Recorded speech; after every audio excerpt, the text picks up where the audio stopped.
Alright investors, हमारी आज की कंपनी सिर्फ आपकी गाड़ी के इंजन का एक बहुत इंपॉर्टेंट पार्ट नहीं बनाती, but Indian railways and defence applications के लिए भी। एंड आज हम देखेंगे इसका business, technicals, valuations and financial health.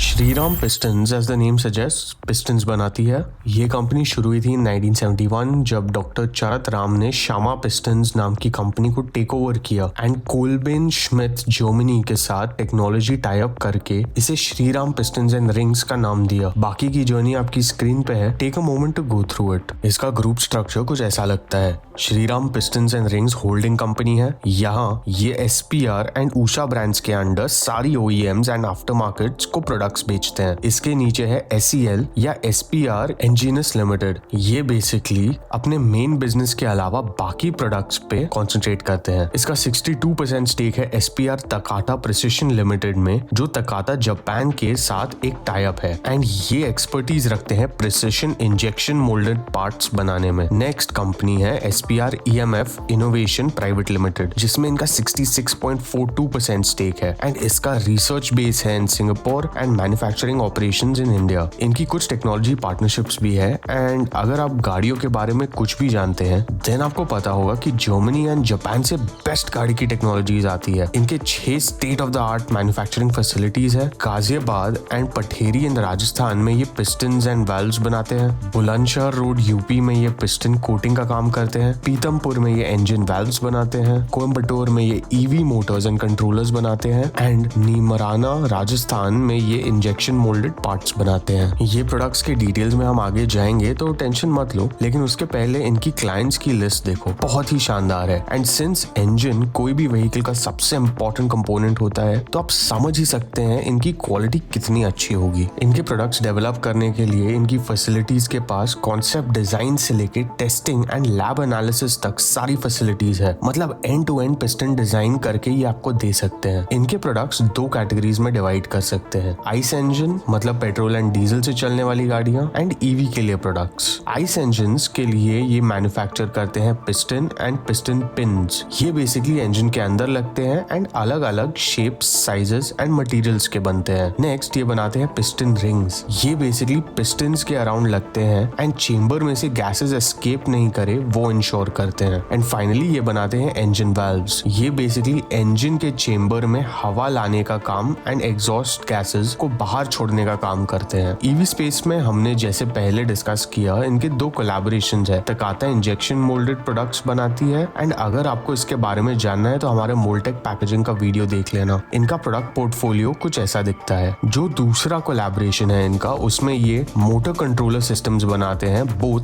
For light and heavy vehicles. Hopefully आपको इस कंपनी के बारे में कुछ इन्फॉर्मेशन मिला एंड अगर लाइक एंड सब्सक्राइब नहीं किया तो वो भी कर देना। इनके कुछ ग्रोथ ड्राइवर्स है। EV का फ्यूचर तो सब देखते हैं, लेकिन इसे इम्प्लीमेंट करने में थोड़ा टाइम लगेगा एंड तब तक आइस इंजन्स तो चलेंगे ही। So that is a growth driver of the company. लेकिन उस EV के फ्यूचर में लूज आउट नहीं करने के लिए इस कंपनी ने ऑलरेडी उसमें काम करना शुरू कर दिया है। तो मेरे हिसाब से इनकी ग्रोथ स्टोरी कायम होनी चाहिए। ये सिर्फ इंडिया में ही नहीं, एक्सपोर्ट भी करते हैं एंड उस फुटप्रिंट को बढ़ाना इनके लिए ग्रोथ ड्राइवर हो सकता है। R&D पे तो ये कॉन्सेंट्रेट कर ही रहे हैं एंड नए इनोवेशंस इनके ग्रोथ में हेल्प करेंगे। इनका क्लाइंट नेटवर्क ऑलरेडी स्ट्रॉन्ग है तो नए प्रोडक्ट्स का distribution should not be a problem for them. Moving on to the challenges, EV space में कंपटीशन बढ़ रहा है। काफी प्लेयर्स इसमें एंटर करते हुए दिख रहे हैं। सो हैविंग एन एज बहुत मुश्किल होगा इनके लिए। ऑटो सेक्टर एक सिक्लिकल इंडस्ट्री है एंड अगर सेक्टर डाउन साइकिल में जाएगा तो चांसेस आर इसके ग्रोथ पे इम्पैक्ट आएगा। इनका रॉ मटेरियल्स जनरली मेटल्स है एंड अगर ग्लोबली मेटल की प्राइसेस बढ़े